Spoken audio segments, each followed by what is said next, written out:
Nos encontramos nuevamente reunidos para continuar nuestro estudio en el Evangelio de Mateo, el Evangelio del Reino.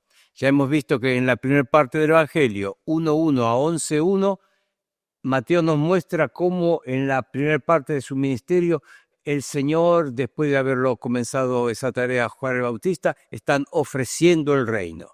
Y Mateo nos va a explicar que no hay dudas de que Jesús es el Mesías. No había dudas para la nación de Israel.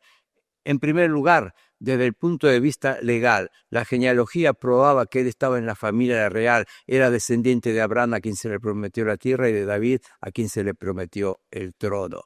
En el capítulo 3 veíamos que personalmente él había sido identificado por Dios, así que aún ejerce el derecho personal. Dios el Padre habló, el Espíritu Santo descendió sobre él en el momento del bautismo.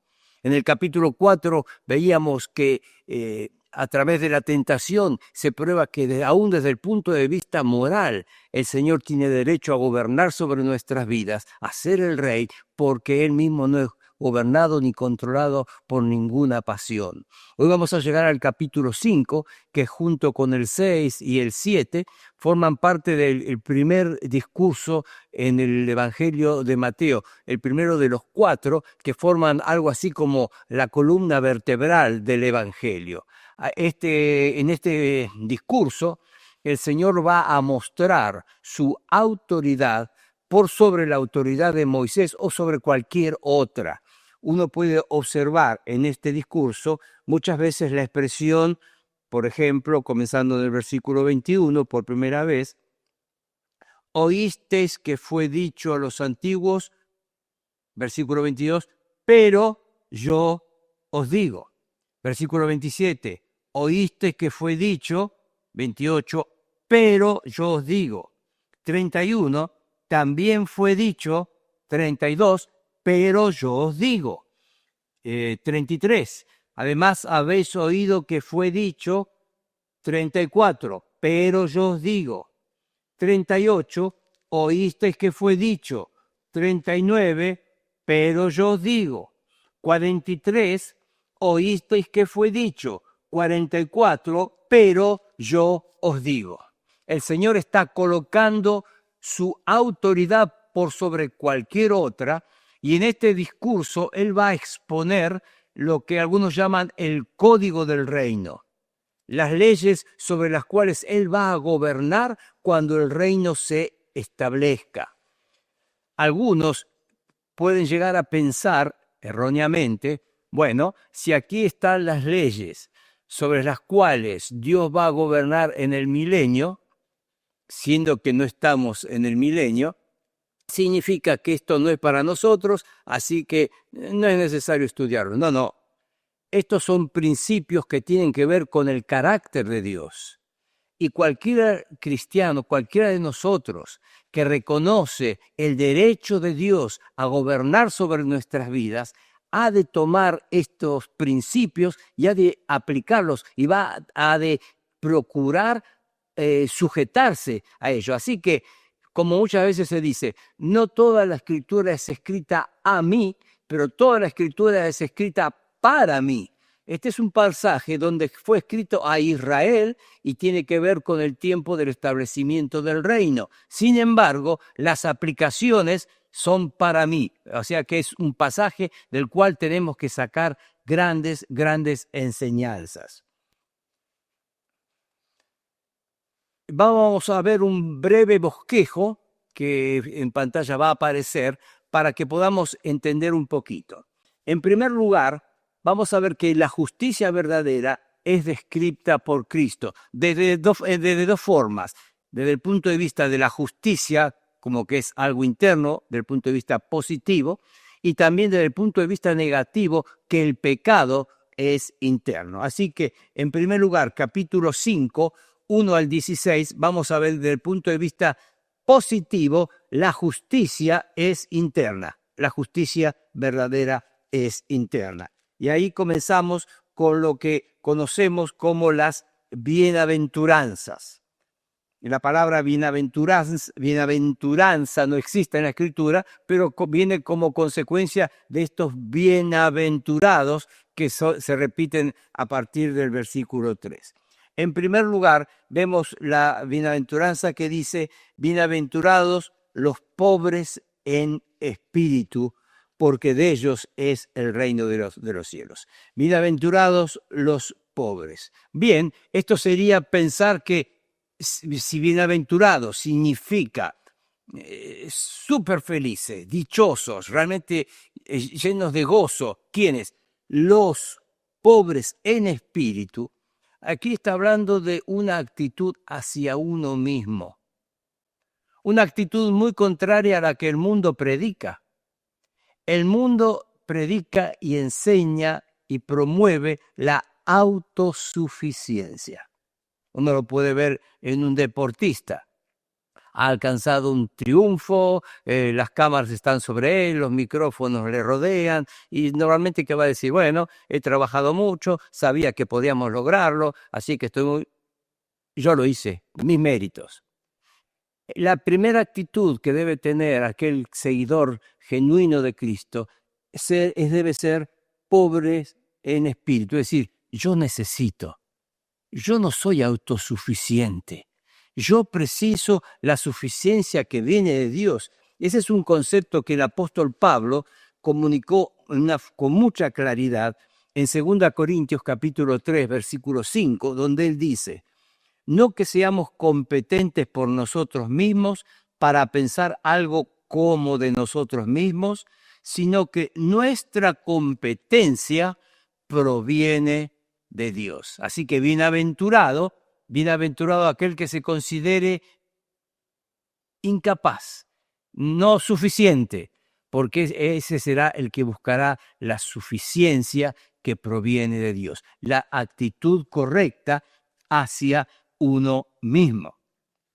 La segunda bienaventuranza dice, bienaventurados los que lloran porque ellos recibirán consolación.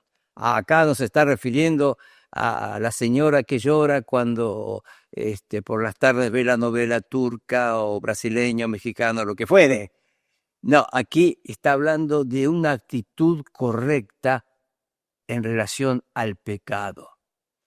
Muchas veces tenemos la actitud, la tendencia a condenar el pecado de otros, pero justificar nuestro propio pecado. Y sabes cómo soy, y yo soy así, y porque yo reacciono. No.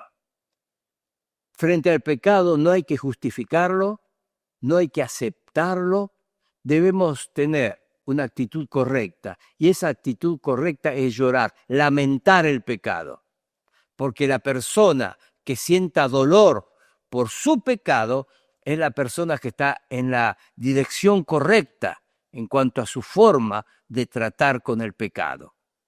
En tercer lugar, habla de los mansos, versículo 5. Bienaventurados los mansos porque ellos recibirán la tierra por heredad. Los mansos.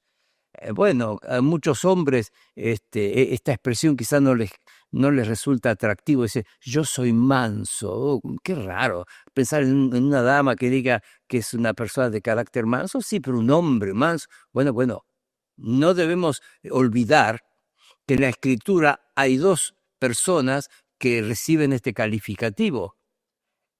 Nuestro Señor, en Mateo 11, habla, aprended de mí que soy manso y humilde de corazón. Y en cuanto a Moisés, él es el segundo mencionado como un hombre manso. Porque entendemos mal lo que significa la mansedumbre.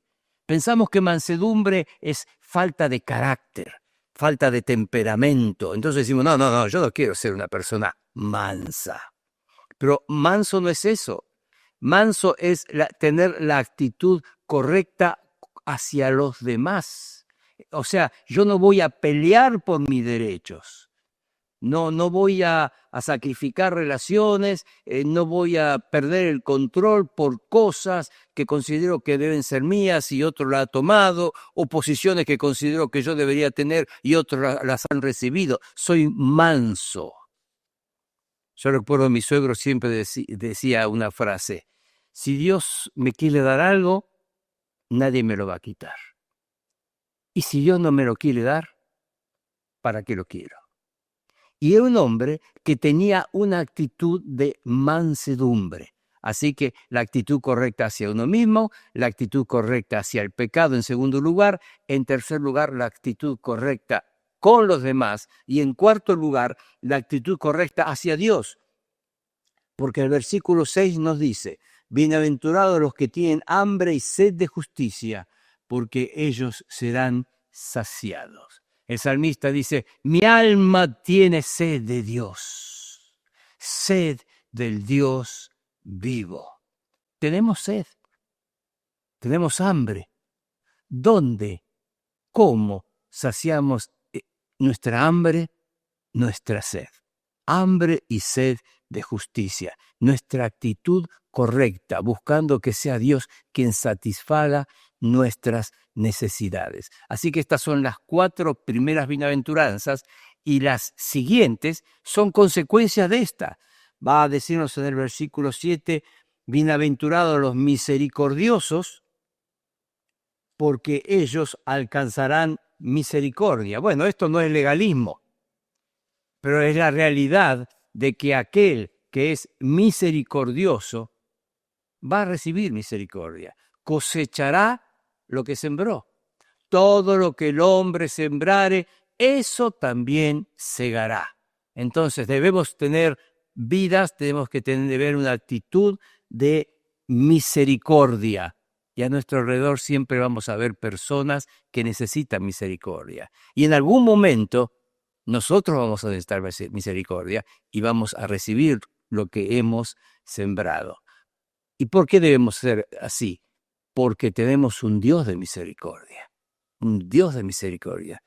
¿Podrías imaginar qué sería de nosotros sin la misericordia de Dios? Más adelante, versículo 8, dice: bienaventurados los de limpio corazón, porque ellos verán a Dios. Esto no significa bienaventurado aquel que nunca va a pecar, porque es imposible en nuestra naturaleza no llegar a hacerlo. Pero una cosa es de pronto cometer un pecado, otra cosa es luchar contra el pecado, tener un corazón sencillo, sincero, sin doble actitudes ni doble intenciones. Los de limpio corazón. ¿Por qué hago algo? ¿Por qué digo algo? Bueno, en el corazón está la intención. El que de limpio corazón no tiene malas intenciones. Versículo 9, bienaventurados los pacificadores, porque ellos serán llamados hijos de Dios, los pacificadores. Tito 3:3 nos muestra que este es un mundo en guerra, pero en Efesios capítulo 6 vemos, al ser descrita la armadura del creyente, que nuestros pies, como soldados de Jesucristo, están calzados con el evangelio de paz.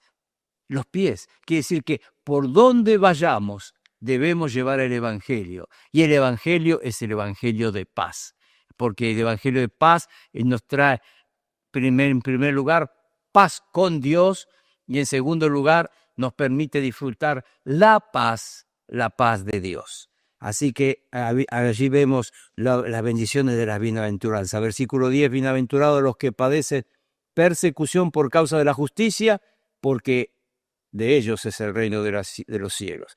Bienaventurados sois cuando por mi causa os vituperen y os persigan y digan toda clase de mal contra vosotros mintiendo. Sí, aquel que siga a Dios, aquel que pretenda imitar a Dios, va a tener oposición, va a tener persecución, y así fue desde el principio, ¿no es cierto? Desde el principio. Esto uno puede observar. Y es importante esa frase: cuando digan toda clase de mal contra vosotros, pero fíjense la última palabra del versículo, mintiendo. Así que yo no soy bienaventurado si la gente dice toda clase de cosas terribles en cuanto a mí y son verdad. El punto es cuando uno es objeto de calumnias a causa de su fe. Entonces concluye esta primera parte de que la justicia es interna desde el punto de vista positivo, mostrando algunos ejemplos. El ejemplo de la sal, versículo 13, soy la sal de la tierra. Pero si perdemos nuestra capacidad, ¿para qué servimos? Dice que la sal que se desvanece, lo único que sirve para ser echada afuera y hollada por los hombres. Es lo que sucedía, la tiraban en los caminos, para que en los días de lluvia, del barro, se pudiera pisar mejor. Bueno, la sal tiene un propósito mucho mejor que ese, un propósito de, sí, dar sabor, pero también se utilizaba como un medicamento. A veces en una herida se colocaba allí sal, se vendaba y eso frenaba la corrupción. Y creo que principalmente en ese sentido, nosotros no estamos aquí para dar buen sabor al mundo, sí para mostrar lo que Cristo puede hacer en una vida, pero sí para también denunciar el pecado. También somos luz del mundo, dice el versículo 14, y la importancia de compartir esa luz. Es imposible que se esconda, no se vea la luz de una ciudad sobre un monte. Así debe ser nuestra luz. El mundo debe conocer lo que Dios ha hecho en nosotros. Así que dice el versículo 16, así alumbre vuestra luz delante de los hombres, para que vean vuestras buenas obras y glorifiquen a vuestro Padre que está en los cielos. Entonces, desde el punto de vista positivo, la justicia es interna. Pero desde el punto de vista negativo, el pecado es interno. Así que nos va a llevar a otro punto. Ellos se jactaban de cumplir la ley de Moisés. Pero el Señor Jesús en este discurso le va a mostrar que aunque ellos no quebrantaban exteriormente la ley de Moisés, la cuestión era interna. El pecado era interno, aunque exteriormente un mandamiento no hubiese sido quebrado. Por ejemplo, el versículo 21 dice, oíste que fue dicho a los antiguos, no matarás, pero yo os digo que cualquiera que se enoje contra su hermano será culpable de juicio. Entonces ahí podría estar esa multitud, muchos que dirían, no señor, yo nunca he quebrantado ese mandamiento, yo nunca he matado. Sí, pero tenés una lista de personas con las cuales no querés hablarte. A veces en Argentina usamos una expresión, tened cuidado, si tenés problema con tal persona, te hace la cruz. ¿Qué significa eso? Te hace la cruz. En su mente te mata y no quiere tener más trato con vos. Entonces, nunca esa persona quizá ha tomado un revólver, un cuchillo, un arma y ha matado. Para la justicia de los hombres no es un asesino, pero para la justicia de Dios, cuando ese enojo nos lleva a cosas mayores y a odios, a rencores, y a veces por mucho tiempo. A veces la persona ha muerto, no está más en este mundo, y el otro sigue enojado con él. Esa es una forma de matar, ¿ven? Entonces el Señor va a dar un sentido mucho más amplio a la expresión, al mandato. Para ellos, mientras no esgrimieran un arma y derramaran sangre, no había asesinato. Y acá el Señor dice, sí, en el corazón, el pecado es interno. Más adelante, versículo 27, habla del adulterio. No cometerás adulterio. Y acá el Señor muestra que nuevamente el pecado es interno. Una persona puede decir, no he cometido adulterio. Así, perfecto. Pero ¿qué tal tu forma de mirar? ¿Qué es lo que pensás al ver una persona atractiva delante tuyo? Acá dice, cualquiera que mira a una mujer para codiciarla, ya adulteró con ella en su corazón. Adulteró en su corazón. El pecado es interno. Por tanto, si tu ojo derecho te es ocasión de caer, sácalo. Y acá es evidente que el Señor no está hablando de una forma literal de sacarse un ojo. Yo me puedo sacar un ojo si considero que, digamos, miro mal, de una forma pecaminosa. Bueno, si me saco un ojo, voy a seguir mirando pecaminosamente con el otro. Y si me saco el otro, eso no elimina la cuestión de mis pensamientos, porque puedo quizá ya sin vista, pero puedo escuchar hablar, imaginar cómo es esa persona que está allí hablando, o escuchar que pasa por el ruido de sus zapatos, imaginar o sentir el perfume de ella. O sea, el pecado es interno.